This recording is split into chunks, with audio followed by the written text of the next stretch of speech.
칼빈의 5대 강령 중에 저항할 수 없는, 거부할 수 없는 은혜라는 것이 있습니다. Irresistible Grace라는 것이 있는데 이 의미는 하나님께서 우리에게 찾아와 주시고 만나 주시고 우리를 통해서 하나님의 일을 하시고자 하는 것을 어느 누구도 그것을 막을 수 있는 사람은 아무도 없다는 것을 보여주시는 그러한 말입니다. 그래서 이사야서 139편 7절에서 10절에 있는 말씀을 보면 내가 주의 영을 떠나 어디로 가며 주의 앞에서 어디로 피하리이까 내가 하늘에 올라갈지라도 거기 계시며 수월에 내 자리를 펼지라도 거기 계시니이다. 내가 새벽 날개를 치며 바다 끝에 가서 거주할지라도 거기서도 주의 손이 나를 인도하시며 주의 오른손이 나를 붙드시리이다. 이 말씀을 보면 하나님을 떠나서 우리가 우리 마음대로 살려고 해도 그것이 하나님께서 우리가 갈 수 있는 것은 아무 데도 없다. 하늘로 간다 해도 하나님이 거기 계시고 스월로 내려간다 할지라도 그곳에 하나님이 계시고 하나님께서는 우리를 오른손으로 붙잡고 역사하시는데 그 하나님을 피할 자는 이 세상에 아무도 없습니다 라는 고백을 시편 기자가 하는 것을 봅니다. 실제로 우리가 성경의 곳곳에 있는 말씀들을 보면 하나님의 사람들을 하나님께서 그렇게 세우시고 역사하시는 일들이 수없이 있었던 것을 봅니다. 요나서를 잘 알지 않습니까? 요나가 하나님의 음성이 싫어서 하나님이 원하시는 곳과 정반대 길을 향해서 나아가지 않습니까? 그곳으로 갈 때 하나님이 가만두지를 않았습니다. 풍랑을 동원하시고 큰 고기를 동원하셔서 하나님이 기어코 그 요나를 하나님의 음성을 피해서 자기 멋대로 가려고 하던 그 요나를 기어코 돌이키셔서 하나님께서 먼저 약속하시고 말씀하시고 계획하신 그곳에 동참할 수밖에 없게 만드시는 분이 하나님이셨습니다. 하나님은 인간 어느 누구도 하나님이 작정하신 것을 거부하거나 저항할 수 없게 하시는 분이십니다. 베드로가 예수님을 배반합니다. 3번 배반하고 부인하고 자기가 어찌할 바를 모르고 있을 때 우리 주님께서 베드로를 그렇게 인도하셨습니다. 요한의 아들 시몬아 내가 나를 사랑하느냐 그의 마음을 다시금 주님께서 다독거려 주셨고 그로하여금 앞으로는 남이 내게 띠띠워서 내가 알지 못하는 곳으로 가게 할 것이다. 하나님께서 너를 꽉 붙잡아서 하나님이 원하시는 방향으로 반드시 갈 수 있도록 그 일에 동참할 수밖에 없는 자가 되게 할 것이다. 실제로 베드로가 그렇게 살 수밖에 없는 베드로였다는 것을 우리는 사도행전을 통해서 너무나 잘 알고 있습니다. 그런데 하나님께서 이 은혜를 주시고자 하나님의 그 작정 가운데 든 자들을 인도하시고자 하나님께서 계획하신 것이라면 그것은 하나님의 사람들뿐만 아니라 하나님의 사람들에 대해서 원수가 되고 하나님의 원수가 되고 이 세상의 세력들 그러한 사람들조차도 그것을 인정할 수밖에 없게 만드시는 분이 우리 하나님이십니다. 바로가 그랬습니다. 하나님께서 애굽에서 자기 백성을 이끌어서 그들을 광야로 나오게 하시고 가나안 땅으로 들어가게 하시는 것이 하나님의 계획이었습니다. 내 백성을 가나안 땅으로 인도하시고자 하시는 하나님의 계획을 바로가 감히 애굽의 왕이라 할지라도 그가 하나님의 뜻과 하나님의 마음을 그가 도저히 거부하거나 저항할 수 없었던 것을 봅니다. 사도행전 2장에서 성령의 역사가 시작이 됩니다. 성령께서 이 하나님의 사람들을 기도하는 무리들을 통해서 하나님의 일을 감당하게 하실 때 누가 그 일을 막았습니까? 아무도 그것을 막을 사람이 없었습니다. 예루살렘 공회가 막지 못했습니다. 그것도 어떤 헤롯과 같은 사람이 그 일을 막지 못했습니다. 야고보를 죽였던 사람이 하나님의 백성들을 통해서 하나님께서 역사하시는 성령의 역사를 막지를 못했습니다. 스데반을 죽였던 사람들도 막을 수가 없었습니다. 오히려 그들이 막고 또 막으려고 할 때마다 무슨 일이 있었습니까? 하나님의 말씀은 왕성해지고 교회 하나님의 사람들의 숫자는 날로 많아지는 일들밖에 될 수 없었습니다. 어느 누구도 하나님의 하시는 성령의 역사를 막을 수 있는 사람은 없습니다. 우리가 지난 시간에 다윗에 대해서 보았습니다. 사울 편에 섰던 모든 이스라엘 백성들, 그 사울이 고백하는 것과 똑같은 그들의 탄식의 소리를 그냥 내지 않습니까? 그 골리앗의 이야기를 들을 때 그가 크게 두려워 떠는 그러한 모습을 보였는데, 그런데 똑같이 그 사울과 똑같이 판박이처럼 나머지 백성들도 사울 편에서 그러한 반응을 보였던 것을 보았습니다. 다윗은 그렇지 않았습니다. 다윗은 하나님의 편에 선 자인 것을 세상 앞에 증명해 보이는 일을 했습니다. 다 떨고 있을 때 그 이야기를, 똑같은 이야기를 듣는데 다윗은 어떻게 반응을 합니까? 거룩한 분노를 내지 않습니까? 하나님의 사람들을 욕보이는 그 골리앗 앞에서 오히려 저가 누구이기에 감히 하나님의 할례받은 백성들을 저렇게 모욕할 수 있는가라고 하면서 그와 더불어 싸웠습니다. 그리고 하나님의 편에 선 자의 모습이 어떠한지를 저들에게 증명해 보이는 일을 했습니다. 그런데 오늘 17장의 말씀을 보면 하나님의 편에 선 자가 한 사람인 것처럼 보입니다. 다윗 한 사람이었습니다. 그런데 오늘 우리가 읽은 이 18장을 보면 이 안에 한 사람 한 사람 다윗이 하나님 편에 선 것처럼 다윗과 같은 편으로 돌아오는 무리들을 우리가 보게 됩니다.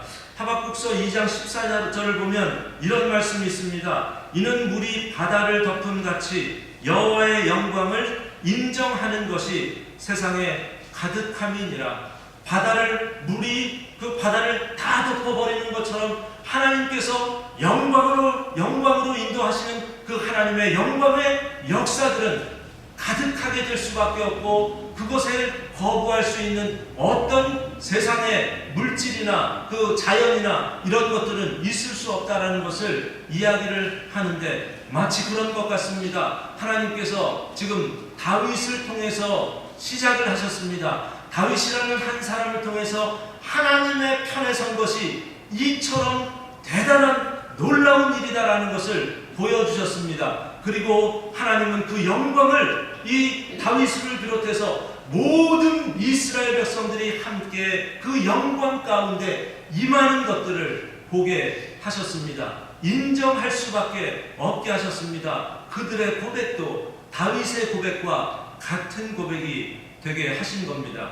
그렇다면 다윗이 지금 그 다윗 편에 선 것을 한 사람 한 사람씩 하나님 편에 사울 편에 선 사람들을 다윗 편, 하나님 편으로 인도하는 일을 하는데, 먼저 함께하는, 동참하는 한 사람이 오늘 말씀의 1절에서 소개되고 있는 것을 봅니다. 1절을 보면 이렇게 말합니다. 다윗이 사울에게 말하기를 마침에 요나단의 마음이 다윗의 마음과 하나가 되어 요나단이 그를 자기 생명같이 사랑하니라. 첫 번째 다윗과 함께한 한 사람이 소개되고 있는데 요나단이었습니다. 그런데 이 요나단이 어떻다고 이야기합니까? 다윗과 요나단의 마음과 다윗의 마음이 하나가 되었다. 그래서 그 두 사람이 요나단이 자기 생명처럼 다윗을 사랑했다. 그 3절에 보면 똑같이 다윗을 자기 생명처럼 사랑했다라는 그러한 표현을 합니다. 여러분, 이게 무슨 말인 것 같습니까? 동성연애자들이 좋아하는 구절입니다. 다윗과 요나단은 동성연애를 한 것이 분명하다. 자기 생명처럼 사랑했다고 말하지 않느냐. 두 사람의 마음이 얼마나 하나가 되어서 이 사람들이 하나가 되는 그러한 열정적으로 사랑을 나누는 그런 일들이 여기에서 증명되지 않느냐. 라는 이야기들을 합니다. 저희가 엊그제 금요 시간에 금요일 저녁에 그 빌립보서를 같이 공부하는 시간을 가졌습니다. 빌립보서를 보면서 빌립보서 2장에서 사도 바울이 빌립보 교인들에게 이런 이야기를 했습니다. 같은 마음을 품어라, 같은 사랑을 가져라, 한 마음이 되어야 한다 라는 이러한 표현들을 빌립보 교회에게 했습니다. 빌립보 교회에게 그런 이야기를 하면서 조금 뒤에 가서 그 마음이 바울이 이야기하고자 하는 그 마음이 무슨 마음인지를 보여주는 일을 했습니다. 너희 안에 이 마음을 품으라, 곧 그리스도 예수의 마음이다 라는 이야기를 합니다. 그러니까 같은 마음을 품어라, 한 마음을 품어라, 이것의 가장 근본적인 해답이 어디에 있다고 이야기하냐면 너희가 각자에게 주어진 삶 가운데서 예수 그리스도의 마음을 품으면 하나가 되지 않을래야 되지 않을 수가 없다라는 이야기를 하는 겁니다. 그렇다면 오늘 그 이야기가 오늘 다윗과 요나단의 마음과 똑같다고 생각합니다. 다윗이 가지고 있었던 마음과 요나단이 가지고 있었던 이 마음은 어떤 마음이었냐면 하나님의 마음이었습니다. 하나님의 마음으로 서로의 마음을 확인한, 너에게도 그 마음이 있네. 너도 하나님을 정말 사랑하네. 하나님께서 우리를 사랑하신 것, 우리를 하나님께서 붙잡고 역사하시는 것 인정하네. 우리가 같은 마음이네 라는 것을 그들이 서로 인정하게 되었다는 사실입니다. 오늘 이 말씀을 어떻게 다윗과 요나단이 동성연애를 해서 뜨겁게 사랑한 것인가 라는 것으로 이해를 하는지 알 수 없습니다. 하나님의 마음입니다. 하나님의 마음을 품었다는 것인데, 그렇다면 하나님의 마음을 요나단도 품었고 다윗도 품었다는 것을 우리가 어떻게 알 수 있습니까?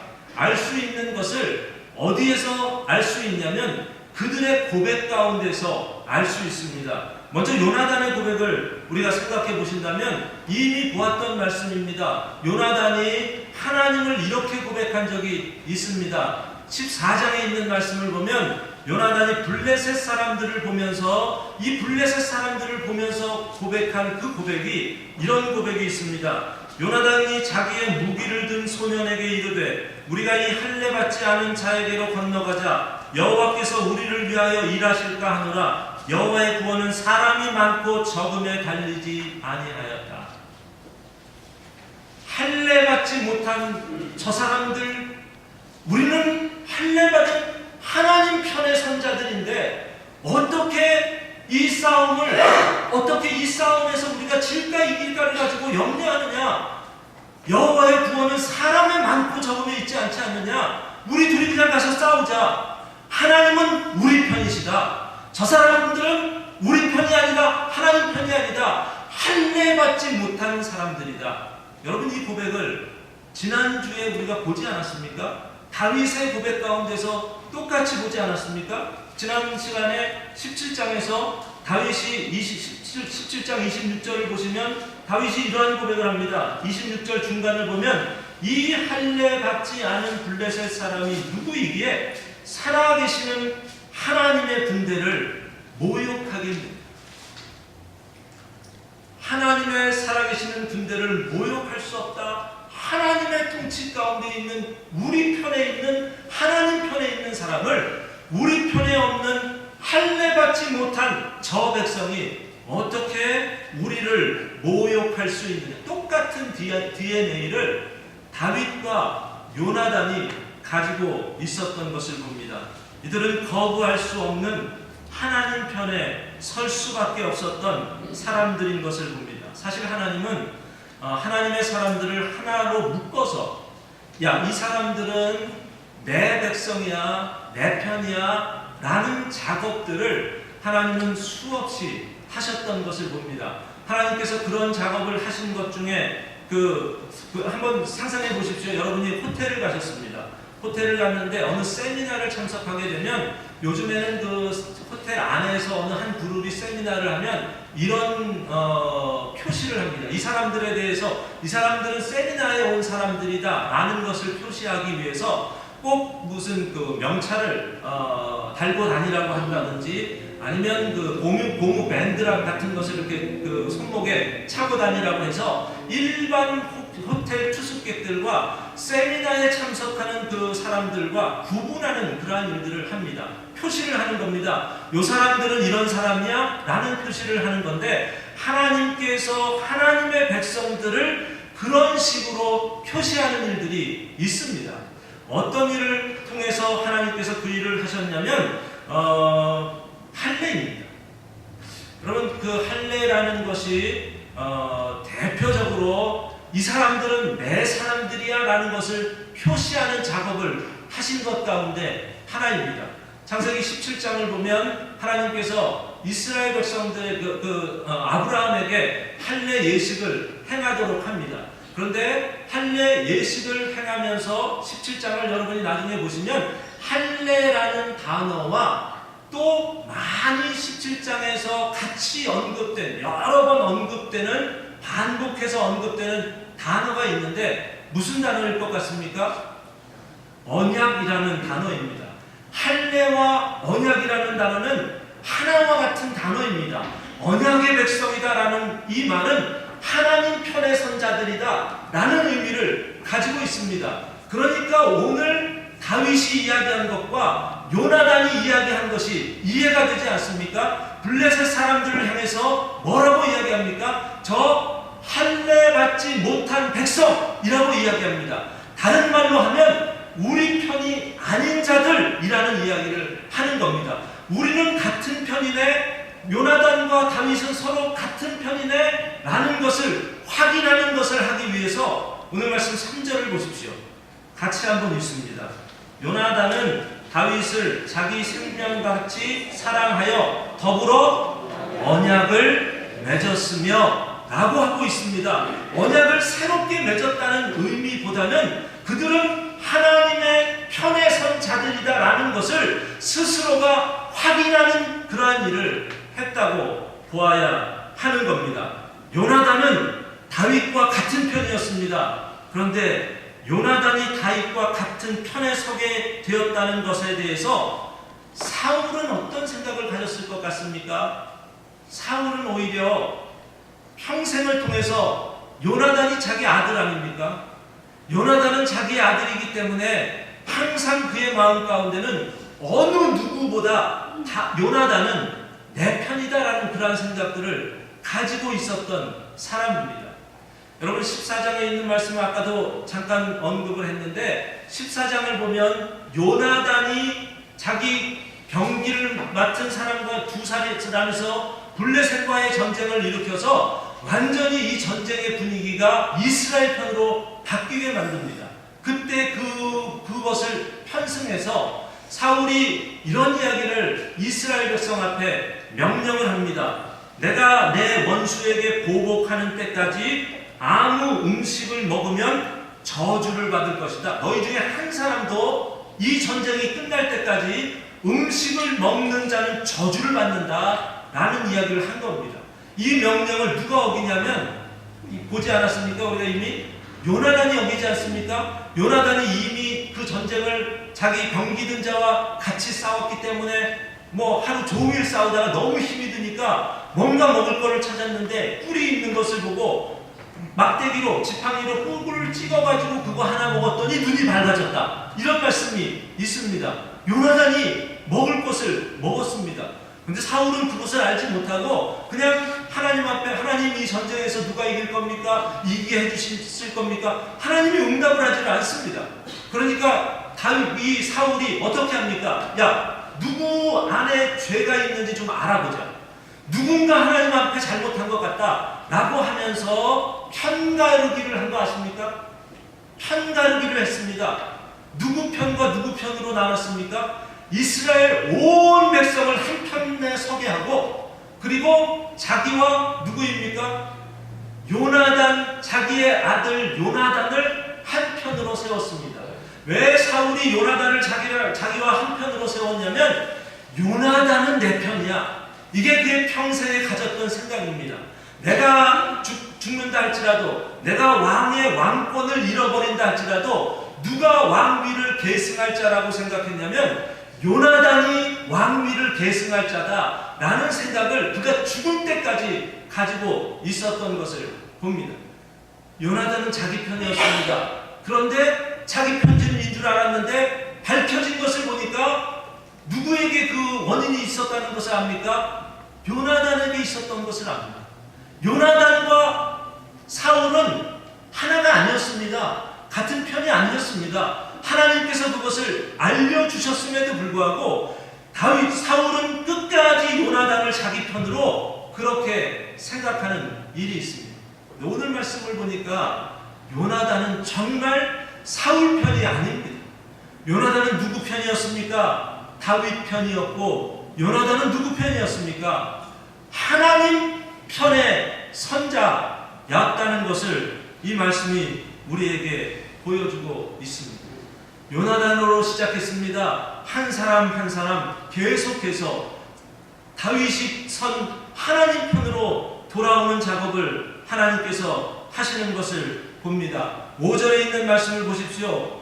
다윗은 사울이 보내는 곳마다 가서 지혜롭게 행하매 사울이 그를 군대 장으로 삼았더니 온 백성이 합당히 여겼고 사울의 신하들도 합당히 여겼더라. 사울이 다윗을 군대 장으로 세웠습니다. 다윗이 나가서 싸웠습니다. 이겼습니다. 사울과 같이 싸워서 이겨서 사울이 승전보를 올리면서 이 예루살렘으로 돌아오는 일을, 이스라엘 백성 앞으로 돌아오는 일을 합니다. 그런데 어떤 일이 있습니까? 백성들은 죄송합니다. 5절에 있는 말씀은 다윗이 지혜롭게 행해서 군대의 장이 되어서 자기가 가는 곳곳마다 사람들로 하여금 다윗이 어떤 사람인지 다윗을 통해서 다윗을 인정하는 일을 하게 되는데, 근데 이 말씀을 보시면 온 백성이 합당히 여겼고 사울의 신하들도 합당히 여겼더라. 여기서 합당히라는 단어가 2번 나옵니다.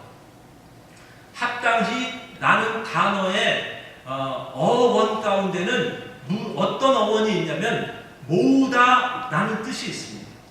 합당히 모으다라는 이런 의미를 가진 단어를 이 성경에서 2번을 사용합니다.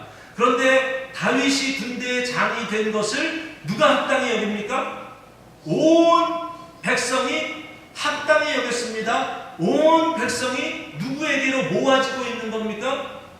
하나님께로, 다윗에게로 모아지고 있는 것을 봅니다. 누구도 심지어 그쪽으로 모아지게 됩니까? 사울의 신하들조차도 누구에게로 그들의 이전까지만 해도 계속해서 사울 편에 있었던 사람들이 한 사람 한 사람 다윗 편으로 모아지게 되는 그러한 모습을 소개하고 있습니다. 이것뿐만이 아닙니다. 6절과 7절, 특별히 6절, 7절에 있는 말씀을 보면 조금 전에 제가 말씀을 드렸던 사울과 다윗이 전쟁을 해서 다윗이 이겨서 함께 돌아올 때 누가 이 사울과 다윗을 반기냐면 이스라엘의 여자들이 반깁니다. 이 어느 한 성읍에 있는 여자들이 반긴 것이 아니라 각 성읍에서 모여서 그들의 모습을 보면서 그들이 이야기를 합니다. 어떻게 말합니까? 7절을 보니까 사울이 죽인 자는 천천히요 다윗은 만만이로다 라고 이야기를 합니다. 사울이 죽인 자는 천천히요 다윗은 만만이로다. 이 말은 마치 이런 겁니다.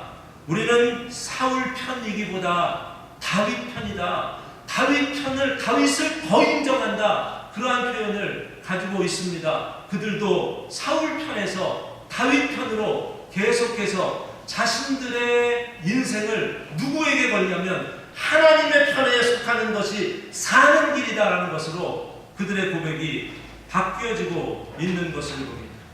그리고 제가 오늘 언급은 안 하겠지만 다윗을 2번이나 죽이려고 하는 그러한 일이 있다 할지라도 다윗이 그 안에서 구원을 받고 아무 피해를 받지 않는 일이 있습니다. 그때 사울이 어떤 일을 합니까? 12절을 보면 여호와께서 사울을 떠나 다윗과 함께 계심으로 사울이 그를 두려워한다. 13절을 보시면 그러므로 사울이 그를 자기 곁에서 떠나게 하고 그를 천부장으로 삼음에 그가 백성 앞에 출입하였다라고 이야기합니다.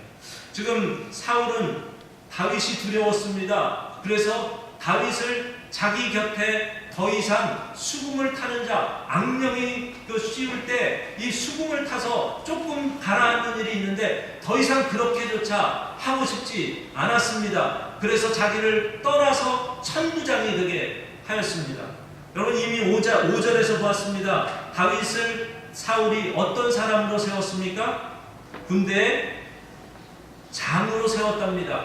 이스라엘의 군대의 장이 여럿이 있었습니다. 천부장이 있었고, 백부장이 있었고, 50부장이 있었고, 10부장, 이런 장들이, 군대의 장들이 있었습니다. 그런데 오늘 말씀을 보니, 그 13절을 보니까 천부장을 삼았다고 하니까 아마 5장에서의 군대의 장은 100부장이나 50부장, 제 생각에는 한 100부장, 이 정도의 위치에 다윗을 세워놓았던 것 같습니다. 그런데 다윗을 더 우대하지 않습니까? 다윗을 천부장으로까지 우대를 합니다. 그런데 정말 다윗을 우대한 것 같습니까? 아닙니다. 우대한 것이 아니라 오히려 다윗 사울의 마음 가운데는 무슨 마음이 있었겠습니까? 어떻게 해서든지 다윗이 이 싸움을 싸우다가 이스라엘 백성들을 위해서 함께 싸우다가 죽었으면 좋겠다라는 그러한 생각, 혹은 더 많은 사람들을 이끌다 보니까 사람들로부터 인정을 못 받게 되는 이런 일들을 그가 생각해서 다윗을 천부장을 세우는 일을 합니다. 계속해서 사울이 한 것은 무엇이었냐면 다윗이 자신을 위협하는 것 때문에 자기가 주도해서 다윗의 위치를 이곳에 저곳에 바꾸어 놓는 일을 하고 있는 것을 봅니다. 그런데 그렇게 할 때마다 다윗은 그것 때문에 좌지우지되지 않습니다. 오늘 16절에 있는 말씀을 보니까 온 이스라엘과 유다는 다윗을 사랑하였으니 그가 자기들 앞에 출입하였기 때문이었더라. 사울은 다윗을 군장으로 세울 때 그것에 대해서 이스라엘 백성들이 그것 때문에 오히려 합당히 여기며 다윗 편으로 모아지는 일들이 있었고, 사울의 신하들까지도 다윗 편으로 모아지는 일이 있었고, 천부장으로 세웠다 할지라도 온 이스라엘과 유다가 다윗을 사랑했답니다. 다윗 편에 함께 서는 일들이 있게 되었다라고 이야기합니다. 그렇다면 다윗이 뭐길래 사람들은 계속 다윗을 찾고 다윗의 편에 서기를 원하였을까? 여러분은 다윗이 골리앗을 이겼다는 그 한 가지 사실 때문에 이스라엘 백성이 그 유명한 다윗을 생각해서 다윗 편에 서는 것이 사울 편에 서는 것보다 낫겠다고 생각했을 것 같습니까? 오늘 이 말씀 가운데는 그것보다 더 근본적인 이유가 어디에 있는지를 두 구절을 통해서 보여주고 있습니다. 12절과 14절에 있는 말씀을 보시면 이런 말을 합니다. 여호와께서 사울을 떠나 다윗과 함께 계심으로 사울이 그를 두려워한지라. 14절에는 다윗이 그의 모든 일을 지혜롭게 행하니라 여호와께서 그와 함께 계시니라. 어디에 다윗이 사람들이 다윗 편이 되기를 원하는 그 마음이 어디에서부터 시작된 것 같습니까? 여호와께서 다윗과 함께 하시는 것을 본 데서 시작이 되는 겁니다. 여호와께서 다윗과 함께 하였다. 다윗의 의로운 행동 때문에, 다윗의 모습 때문에, 다윗이 살아가는 그 삶의 모습 가운데 지혜롭게 살아가는 모습을 보고서 사울이 두려워한 것이 아닙니다. 그 다윗의 삶 가운데 하나님이 개입하셨기 때문에. 그래서 12절과 14절은 주어가 다윗처럼 보일 수 있습니다. 그러나 그렇지 않습니다. 실제적인 주어는 하나님이십니다. 여호와십니다. 여호와께서 다윗과 함께 하셨기 때문에 사울이 두려워하게 되었고, 다윗의 지혜에 대해서 사람들이 인정하는 일이 있게 된 겁니다. 다윗은 여러 번에 걸쳐, 아니 오늘 말씀뿐만 아니라 계속해서 사울이 죽을 때까지 다윗의 인생은 위태위태한 그러한 인생을 살아가는 것을 봅니다. 모든 상황을 사울이 다 주도하는 것처럼 그렇게 보입니다. 그런데 하나님께서는 바로 그 순간순간들을 다윗이라는 사람을 중심으로 해서, 구심점으로 해서 하나님의 편에 서는 사람들로, 이스라엘 편에, 사울 편에 든 사람을 다 하나님 편으로 옮기는 일을 하고 계시는 것을 봅니다. 창세기 39장을 보면 우리가 너무나 잘 아는 요셉에 관한 이야기가 기록되어 있습니다. 요셉이 형통한 자가 되었다라는 이야기를 하는데, 요셉의 39장에서의 삶은 형통할 수가 없는 삶이었습니다. 왜냐하면 그가 그 보디발의 집에서 종살이를 했었고, 그리고 39장 뒷부분을 가면 요셉이 사람들에 의해서 그 보디발의 아내에 의해서 모함을 받아서 감옥에 갔는 그 삶이 39장의 전체입니다. 그런데 39장 앞부분과 뒷부분에 무슨 말씀을 하냐면 요셉은 형통한 자가 되었다라는 이야기를 합니다. 요셉이 형통한 자가 되었다라는 것을 어떻게 39장이 부연 설명을 하냐면 여호와께서 요셉과 함께 하심으로 라고 그렇게 함께 표현을 합니다. 요셉의 형통의 근원은 요셉의 잘난 것에 있는 것이 아닙니다. 꿈꾸는 자, 꿈을 잘 꿨기 때문에, 어려서부터 하나님을 너무 사랑했기 때문에, 이게 아니라 요셉의 형통은 하나님께서 요셉과 함께 계심으로입니다. 다윗의 형통은 무엇입니까? 다윗의 형통, 다윗 편에 이스라엘 모든 사람들이 사울 편에 한바퀴처럼 있던 사람들이 다윗 편으로 한 사람 한 사람 옮겨진 근거가 어디에 있냐면 여호와께서 다윗과 함께 계심으로입니다. 그렇다면 제가 여러분에게 한 가지 질문을 드립니다. 여러분 형통하십니까? 여러분의 형통이 형통이라고 생각한다면 여러분은 왜 형통하다고 생각합니까? 아직 우리에게 풀리지 않은 문제가 얼마나 많습니까? 아직까지도 위태한 상황에서 계속해서 싸움을 싸워가고 있지 않습니까? 오랫동안 기도했는데 아직까지 그 기도가 응답이 되지 않아서 왜 하나님 아직까지입니까? 라는 그러한 고통과 그러한 의구심의 고백들은 없습니까? 살얼음판은 걷는 것과 같은 그러한 인생이 예수를 믿었음에도 불구하고 우리 안에 계속해서 일어나고 있지는 않습니까? 그럼에도 불구하고 여러분은 당당하게 나는 형통한 자입니다 고백하셔야 합니다. 아멘. 여러분 때문이 아닙니다. 하나님 때문입니다. 오늘 여호와께서 함께 하심으로 여호와께서 다윗과 함께 하심으로라는 이 고백 가운데, 이 말씀 가운데 12절과 14절이 동일하게 히브리 말로 되어진 단어가 있습니다. 여호와 함께라는 단어입니다. 여호와임입니다. 여호와 함께라는 임이라는 단어입니다. 여러분에게도 하나님 임, 이것이 있지 않습니까? 그것이 성경에서 무엇입니까? 임마누엘입니다. 임마누엘, 하나님이 우리와 함께 하신다. 하나님이 우리가 잘하면 함께 하시지만 잘하지 못하면 떠나신다가 아닙니다. 누가 주체입니까? 하나님이 주체입니다. 임마누엘의 하나님이 이미 우리의 삶에 개입하여 주셔서 우리로 하여금 그 하나님을 하나님이 우리와 함께 하십니다 라는 고백을 하게 하셨습니다. 우리가 주도한 것 아닙니다. 하나님이 우리에게 찾아와 주신 것입니다. 이 은혜를 누가 감히 저항할 수 있습니까? 거부할 수 있습니까? 거부할 수 없고 저항할 수 없습니다.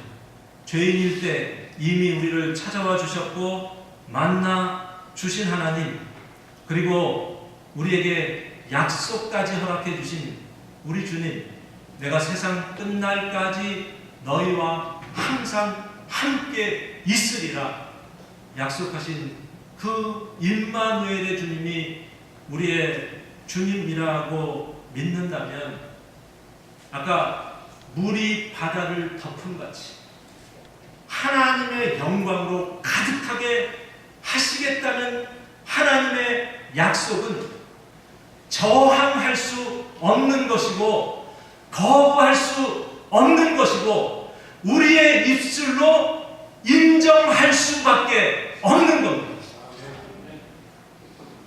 저항하지 마시고 발버둥 치지 마시고 우리는 형통한 자라는 고백하시고 그 임마누엘의 주님이 내 가정에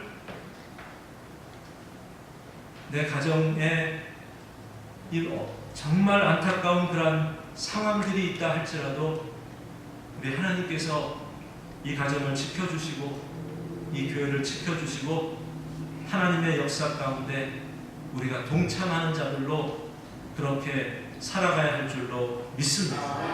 이 고백과 이 삶이 저와 여러분의 고백이기를 주의 이름으로 축원드립니다.